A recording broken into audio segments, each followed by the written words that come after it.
जय हिंद प्यारे साथियों, कैसे हैं आप सभी। आशा करता हूँ आप सभी अच्छे होंगे और अच्छे से पढ़ाई कर रहे होंगे। प्यारे साथियों, आज मैं लेकर आया हूँ प्रशिक्षित स्नातक शिक्षक चयन परीक्षा 2016 का हल प्रश्न पत्र। प्यारे साथियों, इससे पहले हम हिंदी टीजीटी के 10 प्रैक्टिस सेट हल कर चुके हैं और एक प्रश्न पत्र हल कर चुके हैं।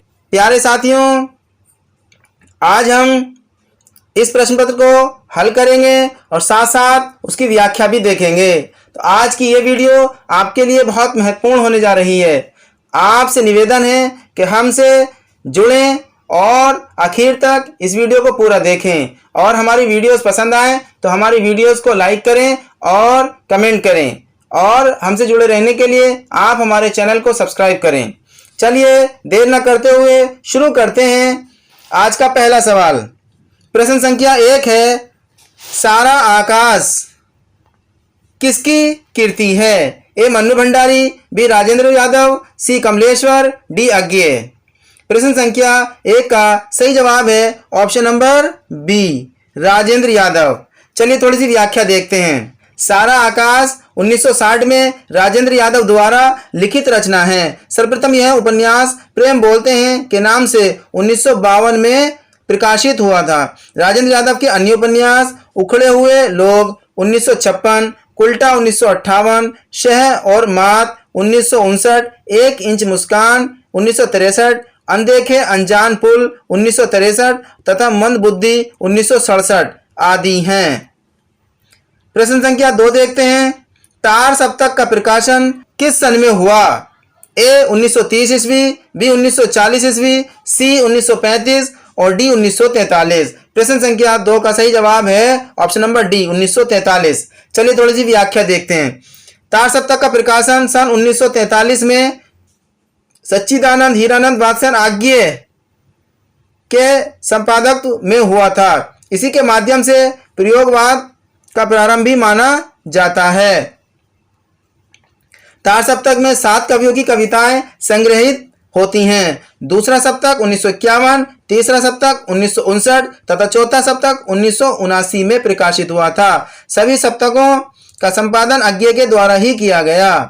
प्रयोग के परिवर्तन का श्रेय सच्चिदानंद हीरानंद वात्स्यन आज्ञेय को दिया जाता है। प्यारे साथियों, पहला तार सप्तक 1943, उसके बाद 8 साल के बाद दूसरा सप्तक 1951, उसके फिर 8 साल बाद तीसरा सप्तक 1959 और फिर उसके 20 साल बाद चौथा सप्तक 1979 ईस्वी में प्रकाशित हुआ। चलिए प्रश्न संख्या 3 देखते हैं। कुआनो नदी इनमें से किस कवि की कीर्ति है? ए सर्वेश्वर दयाल सक्सेना, बी शमशेर बहादुर सिंह, सी कुंवर नारायण, डी कीर्ति चौधरी। प्रश्न संख्या 3 का आसान सा सरल सा जवाब सर्वेश्वर दयाल सक्सेना। चलिए थोड़ी सी व्याख्या देखते हैं। कुआनो नदी 1978 में प्रकाशित हुई थी। सर्वेश्वर दयाल सक्सेना की कीर्ति है। इनकी अन्य कीर्तियां हैं काठ की गंठियां 1959 में, बांस का पुल 1963 में, एक सूनी नाव 1966 में, गर्म हवाएं 1966 में, जंगल का दर्द, खूंटियों पर टंगे लोग 1982 में, दया कहकर पुकारूं, कोई मेरे साथ चले, मेघ आए आदि काव्य संग्रह हैं। प्रिय साथियों, यहां से आपको बहुत अच्छी जानकारी मिली होगी। आगे बढ़ते हैं प्रश्न संख्या 4 की तरफ। इनमें से कौन सा पश्च स्वर है? आ, ई, बड़ी ई और अ। प्रश्न संख्या 4 का सही जवाब है ऑप्शन नंबर ए, आ। चलिए इसकी थोड़ी व्याख्या देखते हैं। जीव के प्रयोग के आधार पर स्वरों को 3 भागों में बांटा गया है। ए अग्रस्वर, जिन स्वरों के उच्चारण में जीव का अग्र भाग काम करता है, ई, बड़ी ई, ए। दूसरा है मध्य स्वर, जिन स्वरों के उच्चारण में जीव का मध्य भाग काम करता है, वो है अ। आगे देखते हैं तीसरा पश्च स्वर, जिन स्वरों के उच्चारण में जीव का पश्च भाग काम में लाया जाता है, ये होते हैं आ, उ, औ, औ आदि। प्रश्न संख्या 5 देखते हैं। केशव दास को किस वर्ग में रखना समीचीन है? प्रश्न संख्या 5 का सही जवाब है ऑप्शन नंबर ए, रीतिबद्ध कवि। केशवदास कैसे कवि हैं? रीतिबद्ध कवि। चलिए थोड़ी सी व्याख्या देखते हैं। डॉक्टर नगेंद्र आचार्य केशवदास को रीतिकाल का प्रवर्तक मानते हैं। आचार्य विश्वनाथ प्रसाद ने आचार्य केशवदास को रीतिबद्ध कवि माना है। आचार्य रामचंद्र शुक्ल केशवदास को अलंकारवादी मानते हैं। रसिक प्रिया, रामचंद्रिका, कवि प्रिया, रत्न बावनी, वीर सिंह, देवचरित, विज्ञान गीता, जहांगीर जस चंद्रिका, नक्शिक तथा छंदमाला आदि केशवदास की रचनाएं हैं। आपको यहाँ से इतनी जानकारी मिल जाती है। आगे देखते हैं प्रश्न संख्या 6। हिंदी खड़ी बोली का महाकाव्य कौन सा है? प्रश्न संख्या 6 का सही जवाब है ऑप्शन नंबर डी, प्रिय प्रवास। व्याख्या देखते हैं। अयोध्या सिंह उपाध्याय हरिओत किरात प्रिय प्रवास 1914 को खड़ी बोली का प्रथम महाकाव्य माना जाता है। प्रिय प्रवास का सर्वप्रथम नाम क्या था? ब्रंजांगना विलाप था। यह संपूर्ण काव्य संस्कृति के वर्ण वृत्तों पर आधारित है। प्रिय प्रवास में भगवान श्री कृष्ण के बचपन से लेकर मथुरा प्रस्थान तक का वर्णन है। हरिओत को प्रिय प्रवास पर मंगला प्रसाद पारितोषिक प्राप्त हुआ। डॉक्टर गणपति चंद्र गुप्त ने इन्हें आधुनिक काल का सूरदास कहा। यहाँ से हमें इतनी जानकारी मिल जाती है। प्रिय साथियों, कॉपी और पेंसिल लेकर के बैठें। अगर आपको लगता है कोई जानकारी आपको लिखनी है, कोई आपको सवाल लिखना है, आप उसको नोट कर सकते हैं। आगे देखते हैं प्रश्न संख्या 7। इनमें से कौन सा जोड़ा सही है? ए, श्री संप्रदाय माधवाचार्य, बिल्कुल गलत। बी, रुद्र संप्रदाय विष्णु स्वामी, बिल्कुल सही। सी, सनकादि संप्रदाय श्रीहित जी। डी, राधा बल्लभ संप्रदाय निम्बकाचार्य। प्रश्न संख्या 7 का सही जवाब है ऑप्शन नंबर बी, सिर्फ बी हमारा ऑप्शन सही है। रुद्र संप्रदाय के प्रवर्तक कौन है? विष्णु स्वामी। चलिए इसकी थोड़ी व्याख्या देख लेते हैं। संप्रदाय हमारे एक तरफ है, आगे हमारे प्रवर्तक हैं और आगे हमारे दर्शन हैं। तो प्रिय साथियों, अब देखते हैं श्री संप्रदाय के प्रवर्तक कौन है? रामानुजाचार्य। आगे है दर्शन क्या है इनका? विशिष्ट द्वैतवाद। संप्रदाय है रुद्र संप्रदाय और प्रवर्तक कौन है? विष्णु स्वामी। और दर्शन क्या हो गया इनका? शुद्ध द्वैतवाद। आगे है सनकादि संप्रदाय है और इनके प्रवर्तक कौन है? निम्बकाचार्य। और दर्शन क्या हो गया इनका? द्वैतवाद। आगे है राधा बल्लभ और प्रवर्तक कौन है इनके? हित हरिवंश। आगे देखते हैं प्रश्न संख्या 8। संशय की एक रात किस कवि की कीर्ति है? प्रश्न संख्या 8 का सही जवाब है option number C, Naresh Mehta की। चलिए थोड़ा सा व्याख्या देखते हैं। संशय की एक रात 1962 नरेश मेहता द्वारा लिखित एक प्रबंध काव्य है। क्या है? एक प्रबंध काव्य। इनके अन्य प्रबंध काव्य कौन से? महाप्रस्थान, प्रवाद, पर्व तथा शबरी। नरेश मेहता के काव्य संग्रह क्या है? वन पाखी सुनो, बोलने दो चीड़ों को, मेरा समर्पित एकांत, चैत्या, उत्सवा, अरण्य। प्रश्न संख्या 8 से हमें इतनी जानकारी मिल जाती है। प्रश्न संख्या 9 देखते हैं। निर्धन के धन सी तुम आई कौन सा अलंकार है? प्रश्न संख्या 9 का सही उत्तर है विकल्प नंबर ए, निर्धन के धन सी तुम आई। इस पंक्ति में उपमा अलंकार का प्रयोग हुआ है, जहां दो भिन्न वस्तुओं में रूप, गुण, आकृति आदि के आधार पर तुलना की जाती है, वहां उपमा अलंकार होता है। जहां तुलना होती है वहां क्या होता है? उपमा अलंकार। उपमा अलंकार के वाचक शब्द क्या क्या देखने को मिल सकता है आपको? सदृश्य, सम, समान, तुल्य, सा, सी, से, सरिस, सरीखे, इमी, जिमी, ज्यों, बत, इव आदि। प्रश्न संख्या 9 से हम इतनी जानकारी मिल जाती है। प्रश्न संख्या 10 देखते हैं। कवित्र रत्नाकर के रचयिता हैं। प्रश्न संख्या 10 का सही जवाब है ऑप्शन नंबर बी, कौन है? सेनापति। प्रश्न संख्या 10 की व्याख्या देख लेते हैं। कवित्र रत्नाकर सेनापति द्वारा रचित है।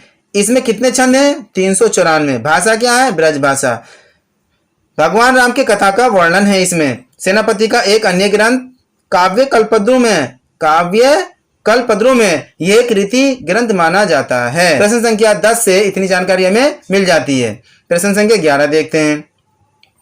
आषाढ़ का एक दिन नामक नाटक के रचयिता हैं। प्रश्न संख्या 11 का सही जवाब है मोहन राकेश। विकल्प संख्या 10। प्रश्न संख्या 11 की व्याख्या देखते हैं। आषाढ़ का एक दिन 1958 में मोहन राकेश द्वारा लिखित एक कैसा नाटक है? ऐतिहासिक नाटक है। कैसा नाटक है ये?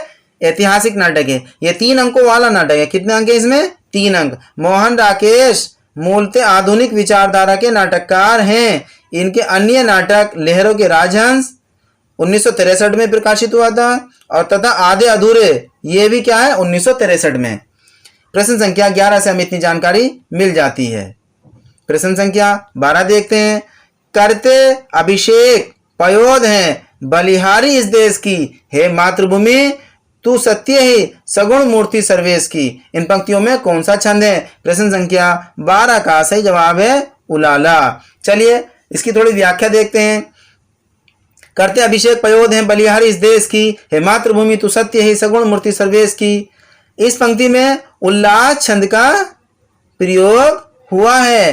15 एवं 13 मात्राओं की यति पर 28 मात्राओं से संयुक्त छंद उल्लाला कहा जाता है। क्या है इसमें? कितनी मात्राएं पाई जाती हैं? 28। 15 मात्राएं एवं समचरणों में 13 मात्राएं, विषम चरणों में 15 मात्राएं और समचरणों में 13 मात्राएं। कुल मिलाकर कितनी मात्राएं हो गई? 28। तब क्या बन गया? ये उल्लाला छंद बन गया। प्रश्न संख्या 13 देखते हैं। रही मन पानी राखिए बिन पानी सब सून, पानी गयो ना उबरो मोती मानुष चून। इन पंक्तियों में किस छंद का प्रयोग हुआ है? आसान सा सरल सा जवाब दोहा। किसका प्रयोग हुआ इसमें? दोहे का। आगे इसकी थोड़ी सी व्याख्या देखते हैं। रहीमन पानी राखिए बिनु पानी सब सून, पानी गए ना उबरे मोती मानुष चून। इन पंक्तियों में दोहा छंद का प्रयोग हुआ है। किसका? दोहा छंद का प्रयोग हुआ है। दोहा वह अर्ध सम मात्रिक छंद है जिसके प्रथम व तृतीय चरण में 13 और द्वितीय तथा चतुर्थ चरण में 11 मात्राएं होती हैं। कुल मिला के कितनी हो गई हैं? ये 24 मात्राएं। और सम चरणों के अंत में क्या होता है? गुरु होता है। मेरी बहु बाधा हरो राधा नागरी सोई, जातन की झाई परे श्याम हरि दुती होई। प्रश्न संख्या 13 से हमें इतनी जानकारी मिल जाती है। प्रश्न संख्या 14 देखते हैं। कहा केकई ने सक्रोध दूर हट दूर अरि निर्बोध। उपयुक्त पंक्ति में कौन सा रस है? बड़ा आसान सा सरल सा जवाब है रोद रस। किसकी बात चल रही है? बहुत गुस्से की बात चल रही है, रौद्र की बात चल रही है। चलिए थोड़ी सी व्याख्या देखते हैं। कहा केकई ने सक्रोध दूर हट दूर अरि निर्बोध। इस पंक्ति में रोद रस है। शत्रु की अपमान जनित चेष्टाओं, गुरु निंदा, देश धर्म का उपकार और अपमान होने पर क्रोध स्थायी भाव से रोद रस उत्पन्न होता है। प्रश्न संख्या 15 देखते हैं। तीसरा सप्तक कब प्रकाशित हुआ? तीसरा सप्तक कब प्रकाशित हुआ? 1960 में, 1959 में, 1951 में, 1970 में। बड़ा सा आसान सा और सरल सा जवाब 1959 में। पहला 1943 में, दूसरा 1951 में, तीसरा 1959 में और चौथा 1979 में। प्रश्न संख्या 16 देखते हैं। रसमंजरी किस कवि की कीर्ति है? केशवदास की, भूषण की, नंददास की, छीत स्वामी की। प्रश्न संख्या 16 का सही जवाब है विकल्प संख्या सी, नंददास की। चलिए थोड़ी व्याख्या देखते हैं। रसमंजरी एक लघु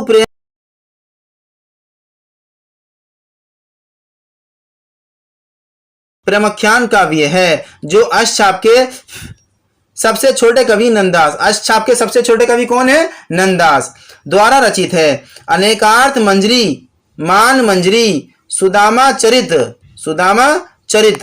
रूप मंजरी, विरह मंजरी, प्रेम बाराखड़ी, श्याम सगाई, रुक्मणी, मंगल और भंवर गीत, रास पंचध्यायी, सिद्धांत पंचध्यायी तथा दशम स्कंद भाषा आदि नंददास द्वारा रचित ग्रंथ हैं। प्रश्न संख्या 16 से हमें इतनी जानकारी मिल जाती है। प्रश्न संख्या 17 की तरफ बढ़ते हैं। कुतुबुन द्वारा रचित ग्रंथ का नाम है। ए मृगावती, बी मधुमालती, सी हंसजवाहिर और डी चंदायन। प्रश्न संख्या 17 का आसान सा सरल सा जवाब है मृगावती। जंगल में क्या पाए जाते हैं? वनों में क्या पाए जाते हैं? मृग पाए जाते हैं। क्या पाए जाते हैं? मृग पाए जाते हैं। कुतुबुन द्वारा रचित ग्रंथ मृगावती कब प्रकाशित हुई थी? 1503 की है ये। प्रश्न संख्या 18 देखते हैं, ब्रह्मर गीत का उपजीव्य ग्रंथ कौन सा है? प्रश्न संख्या 18 का सही जवाब है श्रीमद् भागवत पुराण। क्या है? श्रीमद् भागवत पुराण। इसकी थोड़ी व्याख्या देखते हैं 18 की। सगुण धारा की कृष्ण भक्ति शाखा के प्रमुख कवि सूरदास द्वारा रचित ब्रह्मर गीत का सर्वप्रथम एक पूर्ण प्रसंग के रूप में वर्णन श्रीमद् भागवत महापुराण के दशम स्कंद, कहा? दशम स्कंद के 47 अध्याय के 12 से 21 श्लोकों से मिलता है। कहाँ मिलता है? 12 से 21 श्लोकों से मिलता है। हिंदी साहित्य में ब्रह्मर गीत परंपरा का परिवर्तन भी सूरदास जी ने किया था। किसने किया था ब्रह्मर गीत का परंपरा का परिवर्तन? सूरदास जी ने। ब्रह्मर गीत में कुल कितने पद हैं? 700 पद हैं। ब्रह्मर गीत को उपलाम्ब काव्य भी कहते हैं। क्या कहते हैं? ब्रह्मर गीत को उपलाम्ब काव्य भी कहते हैं। आचार्य रामचंद्र शुक्ल ने इसे ध्वनि काव्य भी कहा है। सूरसागर, सूरावली और साहित्य लहरी सूरदास की अन्य रचनाएं हैं। सूरसागर, सूरसारावली और साहित्य लहरी। सूरसागर ब्रज भाषा की प्रथम रचना मानी जाती है। बहुत इंपॉर्टेंट पॉइंट है। ब्रज भाषा की प्रथम रचना कौन सी है? सूरसागर मानी जाती है। प्रश्न संख्या 19 देखते हैं, महापुराण के रचनाकार कौन हैं? ए अब्दुल रहमान, बी पुष्पदंत, सी धनपाल, डी स्वयंभू। प्रश्न संख्या 19 का सही जवाब है विकल्प संख्या बी पुष्यदंत। प्रश्न संख्या 19 की व्याख्या देख लेते हैं। महापुराण के रचनाकार कौन है? पुष्यदंत। पुष्यदंत द्वारा लिखित क्या है? 63 महापुरुष गुणालंकार को ही महापुराण के नाम से जाना जाता है, जिसमें कितने महापुरुषों के जीवन चरित्र का वर्णन है? 63 महापुरुषों के। शिवशंकर सिंह ने पुष्यदंत को भारवा की जड़ कहा है। इनकी प्रमुख रचनाएं हैं 63 महापुरुष गुणालंकार और दूसरा है अण्णीय कुमार चरियु, जस चरियु। प्रश्न संख्या 19 से हमें इतनी जानकारी मिल जाती है। प्रश्न संख्या 20 देखते हैं, विनय पत्रिका की रचना किस भाषा में हुई है? ए अवधी में, बी ब्रजभाषा, सी मैथिली और डी हिंदी। प्रश्न संख्या 20 का सही जवाब है ब्रजभाषा। सगुण धारा के राम भक्ति शाखा के प्रमुख कवि तुलसीदास कृत विनय पत्रिका ब्रजभाषा में रचित है। यह गीति काव्य है तथा 279 छंदों में रचा गया है। यह एक भक्ति काव्य है। तुलसीदास की 12 रचनाएं हैं। कितनी रचनाएं हैं? 12 रचनाएं हैं, जिसमें वैराग्य संदीपनी, कृष्ण गीतावली, विनय पत्रिका, दोहावली, कवितावली ब्रज भाषा में रचित हैं। जबकि रामाज्ञा, प्रश्न, रामलला, नहचु और जानकी मंगल, रामचरितमानस, पार्वती मंगल, बरवे, रामायण आदि क्या है? ये अवधी भाषा में। एक तुलसीदास ऐसे कवि हैं जिन्होंने ब्रज भाषा में भी लिखा है और अवधी भाषा में भी लिखा है। प्रश्न संख्या 20 से हमें इतनी जानकारी मिल जाती है। प्रश्न संख्या 21 देखते हैं, मदनाष्टक के रचयिता का नाम क्या है? ए केशवदास, बी रसखान, सी रहीम, डी नरोत्तम दास। प्रश्न संख्या 21 का आसान सा सरल सा जवाब है सी रहीम। प्रश्न संख्या 21 का व्याख्या देखते हैं, मदनाष्टक खड़ी बोली में रहीम दास जी द्वारा रचित है। इसकी बोली कैसी है? मदनाष्टक की खड़ी बोली। इसमें कृष्ण की रासलीला का वर्णन है। किसका वर्णन है इसमें? कृष्ण की रासलीला का मदनाष्टक में वर्णन है। के मूल नाम, रहीम दास के मूल नाम अब्दुल रहीम खान खाना था। रहीम की रचनाएं कौन सी है? दोहावली, नगर शोभा, श्रृंगार सोरठा तथा बरवे नायिका भेद आदि हैं। रहीम दास ने संस्कृत, फारसी और हिंदी मिश्रित भाषा में खेल कौतुक जातकम नामक एक ज्योतिष ग्रंथ की रचना की है। अभी प्रश्न आ जाता है कि खेल कौतुक जातकम कैसी रचना है? तो ये कैसी रचना है? ज्योतिष ग्रंथ है। ये कैसा है? ज्योतिष ग्रंथ। बरवे नायिका भेद अवधी भाषा में लिखा प्रथम, क्या जी ये बरवे नायिका भेद किस में लिखा गया है? अवधी भाषा में प्रथम रीति निरूपक ग्रंथ है। इसकी रचना संस्कृत के भानुदत्त की रसमंजरी के आधार पर की गई है। प्रश्न संख्या 21 से हमें इतनी जानकारी मिल जाती है। प्रश्न संख्या 22 देखते हैं, मृगावती के रचनाकार कौन है? कुतुबुन वन में क्या पाई जाती है? मृग पाए जाते हैं, हिरण पाए जाते हैं। प्रश्न संख्या 22 का व्याख्या देखते हैं, मिर्गावती 1503 ईस्वी में कुतुबुन की रचना है। ये अवधी भाषा तथा दोहा चौपाई में लिखी सूफी काव्य परंपरा का प्रमुख ग्रंथ है। आचार्य रामचंद्र शुक्ल कुतुबुन को सूफी या प्रेम मार्गी शाखा का प्रथम कवि मानते हैं। कौन मानते हैं इनको? आचार्य रामचंद्र शुक्ल कुतुबुन को सूफी कवि जो है सूफी कवि मानते हैं, प्रेम मार्गी शाखा का प्रथम कवि मानते हैं इनको। कुतुबुन चिश्ती वंश के शेख बुरहान, बहुत इंपॉर्टेंट पॉइंट है कि जो है कुतुबुन जो थे चिश्ती वंश के शेख बुरहान के क्या थे? शिष्य एवं जौनपुर के बादशाह हुसैन शाह के आश्रित कवि थे। कौन थे ये? जौनपुर के बादशाह हुसैन शाह के आश्रित कवि थे। और इनके गुरु कौन थे? शेख बुरहान थे।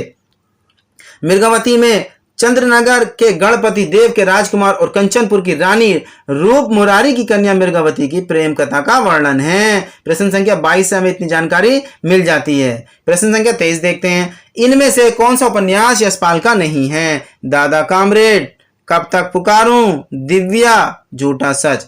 प्रश्न संख्या 23 का सही आंसर है ऑप्शन नंबर बी, कब तक पुकारूं। उपन्यास किसका? रांगे राघव का, रचा गया था 1957 में। इसमें जयराम पेशी कर्नट जाति के जीवन का वर्णन है, जबकि दादा कामरेड और दिव्या झूठा सच प्रथम भाग, द्वितीय भाग आदि प्रगतिवादी या मार्क्सवादी विचारधारा के प्रमुख उपन्यासकार यशपाल के हैं। ये सब तीनों किसके? दादा कामरेड और दिव्या और झूठा सच किसके हैं? ये यशपाल के हैं। प्रश्न संख्या 23 से हमें इतनी जानकारी मिल जाती है। प्रश्न संख्या 24 देखते हैं। राघव चेतन इनमें से किस सूफी काव्य का पात्र है? बहुत आसान सा सरल सा जवाब है option number C, Padmavat. Raghav Chetan सूफी काव्य परंपरा के प्रवर्तक मलिक मोहम्मद जायसी द्वारा कृत पद्मावत कब रची गई थी? 1940 का पात्र है। ठीक है। इनके अन्य पात्र रतन सेन, पद्मावती, हीरामन तोता, नागमती, अलाउद्दीन आदि प्रमुख है। पद्मावत 1940, ये इसकी भाषा कैसी है? ये 1940 में प्रकाशित हुई थी। और इसकी भाषा कैसी? अवधी भाषा, और इसमें दोहा चौपाई शैली में लिखा गया ग्रंथ है ये। जायसी की अन्य कृतियां कौन सी हैं? पद्मावत 1940 में, अखरावट 1541 में, आखिरी कलाम, चित्ररेखा, कहरनामा, मसलनामा एवं कहावत आदि हैं। आचार्य रामचंद्र शुक्ल के अनुसार पद्मावत की कथा का पूर्वार्ध कल्पित और उत्तरार्ध ऐतिहासिक है। विजय देव नारायण शाही ने पद्मावत को हिंदी में अपने ढंग की अकेली ट्रेजिक कृति कहा है। किसने कहा है इसको? विजय देव नारायण शाही ने क्या कहा? अकेली ट्रेजिक कृति कहा है। प्रश्न संख्या 25 देखते हैं। शिवा बावनी के रचयिता का नाम बताएं। बहुत आसान सा सरल सा जवाब ऑप्शन नंबर सी, भूषण है शिवा बावनी के रचयिता। चलिए व्याख्या देखते हैं। वीर रस में रचित शिवा बावनी ग्रंथ के रचनाकार भूषण हैं। शिवराज भूषण एवं छत्रसाल दशक भूषण की अन्य दो रचनाएं हैं। शिवराज भूषण अलंकार संबंधी ग्रंथ है। इसमें कितने अलंकार हैं? 500 अलंकार, और छंद कितने इसमें? 284 छंदों में वर्णित है। जबकि शिवा बावनी में शिवाजी की कीर्ति और छत्रसाल दशक में छत्रसाल बुंदेला के शौर्य का वर्णन किया गया है। शिवा बावनी में किसका? शिवाजी की कीर्ति, और छत्रसाल दशक में छत्रसाल बुंदेला के शौर्य का वर्णन किया गया है। भूषण की समस्त रचनाएं मुक्तक शैली में लिखी गई हैं। प्रश्न संख्या 25 से हमें इतनी जानकारी मिल जाती है। प्रश्न संख्या 26 देखते हैं। पुष्प की अभिलाषा नामक प्रसिद्ध कविता के रचयिता कौन हैं? बहुत आसान सा और सरल सा जवाब है माखनलाल चतुर्वेदी। चलिए इसकी थोड़ी सी व्याख्या देखते हैं। पुष्प की अभिलाषा किसका है? माखनलाल चतुर्वेदी का। माखनलाल चतुर्वेदी की अन्य रचनाएं कौन सी? हिमक्रीडनी कब की है ये? 1943 की। हेमतरंगिनी 1949 की। माता 1951 की तथा समर्पण 1956 की। चतुर्वेदी जी को एक भारतीय आत्मा के नाम से भी जाना जाता है। बहुत ही जबरदस्त पॉइंट है ये। चतुर्वेदी को एक भारतीय आत्मा के नाम से भी जाना जाता है। प्रश्न संख्या 27 देखते हैं। कलम का सिपाही के लेखक कौन है? अमृत राय। कौन है? अमृत राय। और ये कौन है अमृत राय? कलम के सिपाही जिन्होंने लिखी है। और ये किसकी जीवनी है? प्रेमचंद की। अमृत राय कौन है? प्रेमचंद के बेटे। कलम का सिपाही अमृत राय द्वारा लिखित है। प्रश्न संख्या 28 देखते हैं। आधुनिक मीरा किसे कहा जाता है? आधुनिक मीरा किसे कहा जाता है? महादेवी वर्मा को। प्रश्न संख्या 28 की व्याख्या देखते हैं। आधुनिक मीरा छायावादी युग की कवियत्री हैं। इन्हें हिंदी के विशाल मंदिर की वीणा पाणी भी कहा जाता है। क्या कहा जाता है इनको? वीणा पाणी। विशाल मंदिर की वीणा पाणी।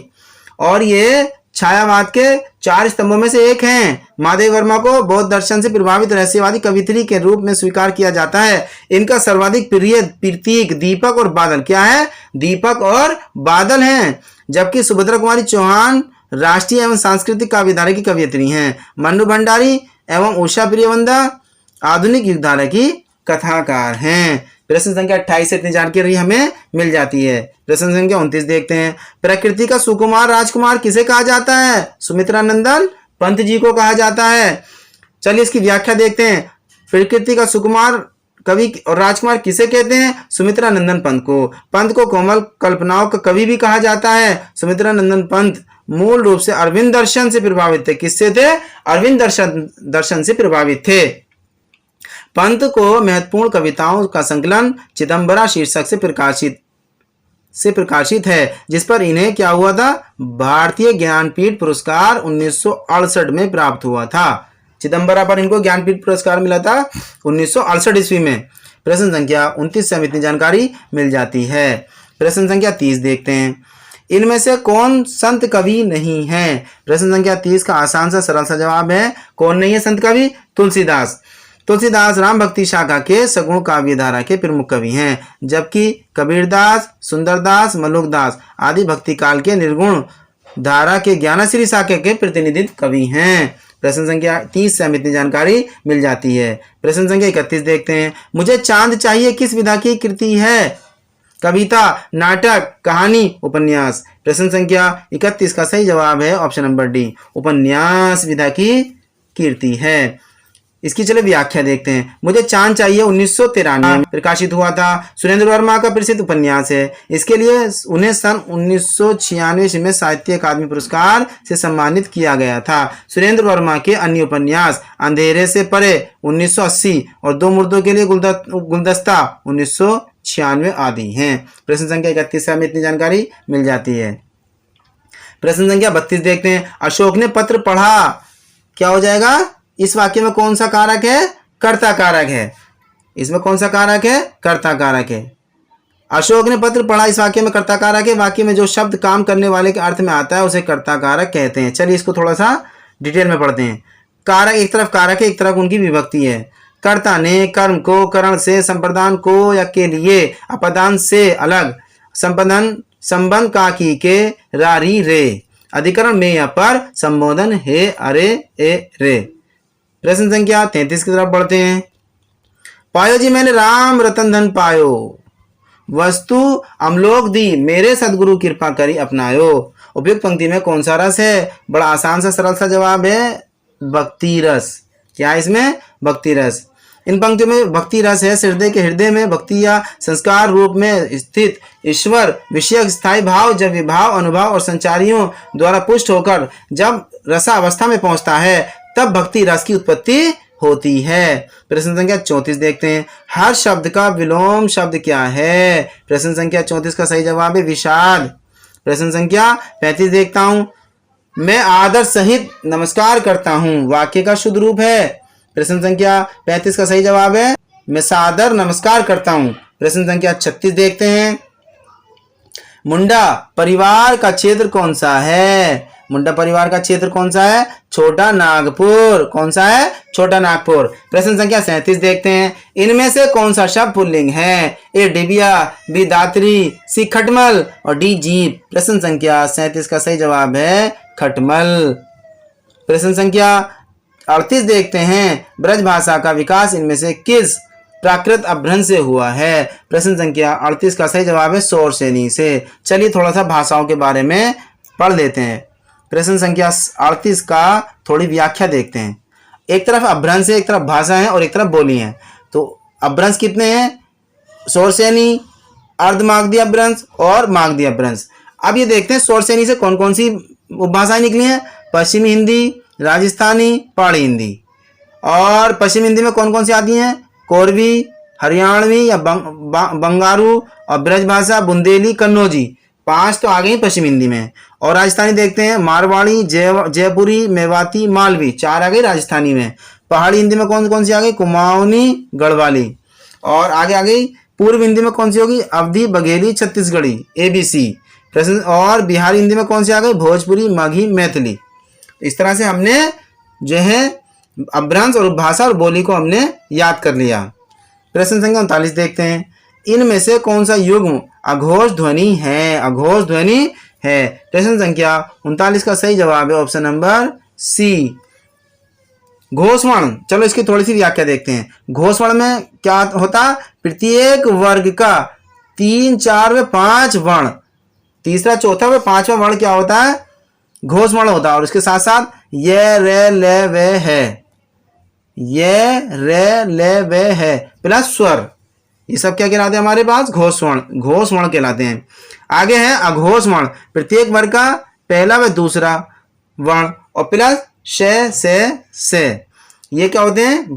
अघोष वर्ण होते हैं। महाप्राण होता है एक, प्रत्येक वर्ग का दूसरा व चौथा वर्ण तथा समस्त ऊष्म वर्ण से है, ये सब क्या होते हैं? महाप्राण। अल्पप्राण किसे कहते हैं? प्रत्येक वर्ग का पहला, तीसरा, 5वां वर्ग तथा 3 अंतस, ये, रे, ले, वे। तीसरे नंबर पर क्या? अंतस व्यंजन भी अल्पप्राण में आते हैं। प्रश्न संख्या 39 से हमें इतनी जानकारी मिल जाती है। प्रश्न संख्या 40 देखते हैं। हिंदी को राजभाषा के रूप में संवैधानिक मान्यता कब मिली? कब मिली? ये हो गया हमारी 14 सितंबर 1949 को। कब मिली? 14 सितंबर 1949 को हिंदी को राजभाषा के मान्यता प्रदान की गई। प्रश्न संख्या 41 देखते हैं। चंद्रमुख में कौन सा समास है? आसान सा सरल सा जवाब है कर्मधारय समास। कर्मधारय समास का प्रथम पद विशेषण और दूसरा विशेष्य अथवा संज्ञा होता है। चंद्रमुख का समास विग्रह होगा चंद्रमा के समान मुख। प्रश्न संख्या 42 देखते हैं। गागर में सागर भरना मुहावरे का अर्थ है थोड़ा काम करना, बहुत ज्यादा काम कहना, थोड़े में बहुत कहना, ज्यादा में थोड़ा कहना। प्रश्न संख्या 42 का सही जवाब है थोड़े में बहुत कहना। प्रश्न संख्या 43 देखते हैं। निम्न में से कौन महाप्राण ध्वनि है? खे, ठे, जे, फे। प्रश्न संख्या 43 का सही जवाब है जे में क्या है?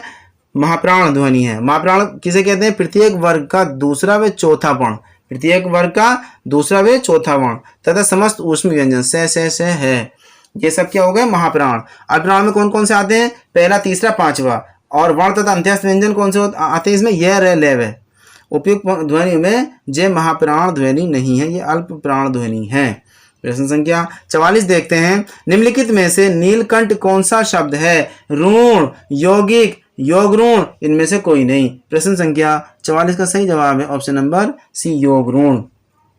प्रश्न संख्या 45 देखते हैं। सूफी साधना के 4 पड़ावों में इनमें से कौन सा नहीं है? शरीयत, तरीकत, मलकत, मारिफत। प्रश्न संख्या 45 का सही आंसर है मलकत, सूफी साधना के 4 पड़ावों में से नहीं है। सूफी से चलिए इसकी थोड़ी व्याख्या देखते हैं। सूफी सिद्धांत में इश्क हकीकी यानी कि साधना तक पहुंचने के लिए साधक को 4 चरण एवं अवस्थाओं से गुजरना पड़ता है। ए, शरीयत, धर्म ग्रंथों का निषेध, और दूसरा तरीकत, मन की शुद्धता, तीसरा हकीकत, भक्ति उपासना से सत्यबोध, और चौथा मार्फत, सिद्धावस्था या आत्मा परमात्मा का मिलन। प्रश्न संख्या 46 देखते हैं। नैषधीय चरितम किसकी रचना है? नैषधीय चरितम किसकी रचना है? यह है हमारी श्रीहर्ष की। किसकी है? श्रीहर्ष की। यह ग्रंथ कैसा? श्रृंगार रस प्रधान है तथा 22 सर्गों में रचा गया। नैषधीय चरितम कितने सर्गों में रचा गया है? 22 में रचा गया है। ये महाभारत के नलोपाख्यान का उपजीव्य है तथा इसमें नल दमयंती का प्रणय वर्णन है। प्रश्न संख्या 47 देखते हैं। कविता का मर्म में कौन सी विभक्ति है? प्रश्न संख्या 47 का सही उत्तर है ऑप्शन नंबर ए, षष्ठी विभक्ति। आगे देखते हैं। इनमें से कौन सी रचना माघ की है? किरातार्जुनीयम, मेघदूत, दशकुमार चरितम, शिशुपाल वधम। तो ये हो गई हमारे पास डी, शिशुपाल वधम किसकी रचना है? माघ की। माघ को ही घंटा के बाद ही मिली हुई है। आगे देखते हैं। एक तो दोष था ही, उस पर दूसरा दोष लग जाना की सही कहावत होगी। एक तो करेला दूसरा नीम चढ़ा। प्रश्न संख्या 49 देखते हैं। एक तो करेला, चलो एक तो करेला दूजे नीम चढ़ा, ये व्याख्या है इस प्रश्न की। एक तो दोष था ही, उस पर दूसरा दोष लग जाना। अधजल गगरी छलकत जाए, कम ज्ञान धन सम्मान वाले व्यक्ति अधिक प्रदर्शन करते हैं। तीसरा, छोटा मुंह बड़ी बात, छोटे लोगों का बढ़ चढ़कर बोलना। चौथा, हाथ कंगन को आरसी क्या, प्रत्यक्ष वस्तु के लिए प्रमाण की आवश्यकता नहीं होती। प्रश्न संख्या 50 देखते हैं। इनमें से कौन सी ध्वनि संयुक्त व्यंजन है? प्रश्न संख्या 50 का सही जवाब है ऑप्शन नंबर ए, आधा के और ये। प्रश्न संख्या 50 की व्याख्या देखते हैं।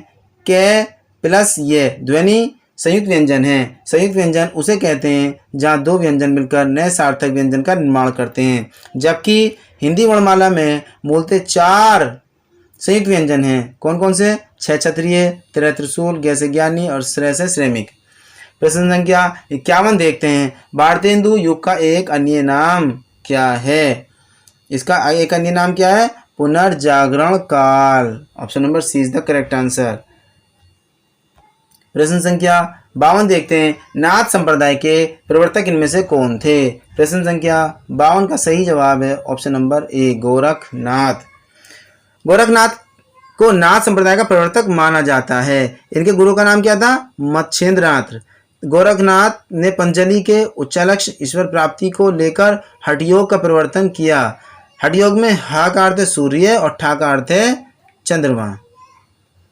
इन दोनों के योग की ही हठ योग कहते हैं। मिश्र बंधुओं ने गोरखनाथ को हिंदी का प्रथम गद्य लेखक माना है। डॉक्टर पीताम्बर दत्त बड़तवाल ने गोरखनाथ के 14 ग्रंथों को प्रमाणिक मानकर उनका संपादन कहाँ पर किया है? बहुत ही जबरदस्त पॉइंट निकल के आया है, गोरख बानी में किया है। गोरखनाथ का नाथपंथ बौद्धों की वज्रयान शाखा से निकाला हुआ माना जाता है। प्रश्न संख्या 53 देखते हैं। आगरा किस बोली का क्षेत्र है? बड़ा आसान सा सरल सा जवाब है, ब्रज भाषा। प्रश्न संख्या 53 की थोड़ी सी व्याख्या देखते हैं। आगरा क्षेत्र से ब्रज भाषा बोली जाती है। ब्रज भाषा सोरसेनी अभ्रंश एवं पश्चिमी हिंदी की एक बोली है। इसका प्रमुख क्षेत्र आगरा, मथुरा, अलीगढ़, बरेली, बदायूं, एटा, मैनपुरी, गुरुग्राम, भरतपुर इत्यादि हैं। प्रश्न संख्या 54 देखते हैं। सुबह दोपहर शाम किस प्रसिद्ध उपन्यासकार की रचना है? प्रश्न संख्या 54 का सही देखते हैं आंसर नंबर कमलेश्वर। क्या हो गया इसका?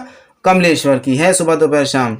चलें इसकी थोड़ी व्याख्या देख लेते हैं। सुबह दोपहर शाम 1982 कमलेश्वर द्वारा लिखित एक महत्वपूर्ण उपन्यास है। इस उपन्यास में स्वतंत्रता संग्राम में क्रांतिकारी दल की भूमिका का यथार्थ चित्रण प्रस्तुत किया गया है। कमलेश्वर द्वारा लिखित उपन्यास एक सड़क 57 गलियां, डाक बंगला, लौटे हुए मुसाफिर 1961, समुद्र में खोया हुआ आदमी, काली आंधी 1974 में, आगामी अतीत 1976 में, तीसरा आदमी 1976 में, वही बात 1980 में, रेगिस्तान 1988 में, कितने पाकिस्तान सन 2000 में।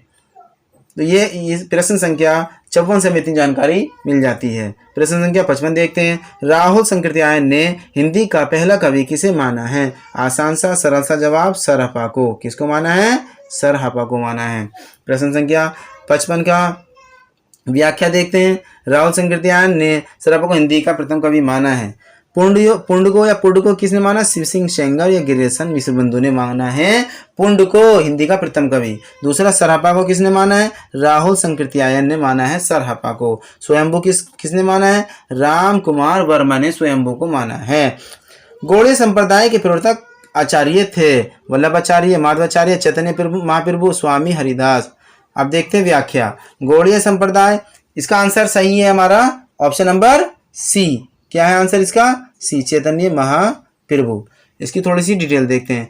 गौड़ीय संप्रदाय, इसके प्रवर्तक कौन है? चैतन्य महाप्रभु। और दार्शनिक मत क्या है? अविंत्य बेवा मेचवाद। दूसरा है रुद्र संप्रदाय, ये क्या? विष्णु स्वामी, शुद्ध द्वैतवाद। ब्रह्म संप्रदाय, माधवाचार्य स्वामी, द्वैतवाद। सखी हरिदास की सखी जो है हरिदास के, इसके प्रवर्तक हरिदास हैं। और ये क्या है जी? इसका दार्शनिक मत क्या? हरिदासी संप्रदाय। प्रश्न संख्या 57 देखते हैं। प्रेमातुर शब्द में इनमें से कौन सा समास नहीं है? प्रश्न संख्या 57 का सही जवाब है दिगु। प्रश्न संख्या 58 देखते हैं। राम कृष्णों में कौन सा समास है? प्रश्न संख्या 58 का सही जवाब है ऑप्शन नंबर बी, द्वंद्व समास। बी है। बी इसकी थोड़ा सा एक्सप्लेनेशन देखते हैं। रामकृष्ण द्वंद्व समास, जिस समास के दोनों पद प्रधान हों, दोनों संज्ञाएं अथवा विशेषण हों, वह द्वंद्व समास कहलाता है, जिसका विग्रह करने के लिए दो पदों के बीच और अथवा या योजक अव्यय का प्रयोग किया जाता है। प्रश्न संख्या 59 देखते हैं। सा हस्तेन खादती, क्या हो जाएगा? इसमें कौन सा कारक है? कौन सा हो जाएगा? करण कारक। क्या हो जाएगा? करण कारक। प्रश्न संख्या 60 देखते हैं। जीवेषणा का सही संधि विच्छेद कीजिए। जी प्लस ऐषणा, क्या हो जाएगा? Option number B.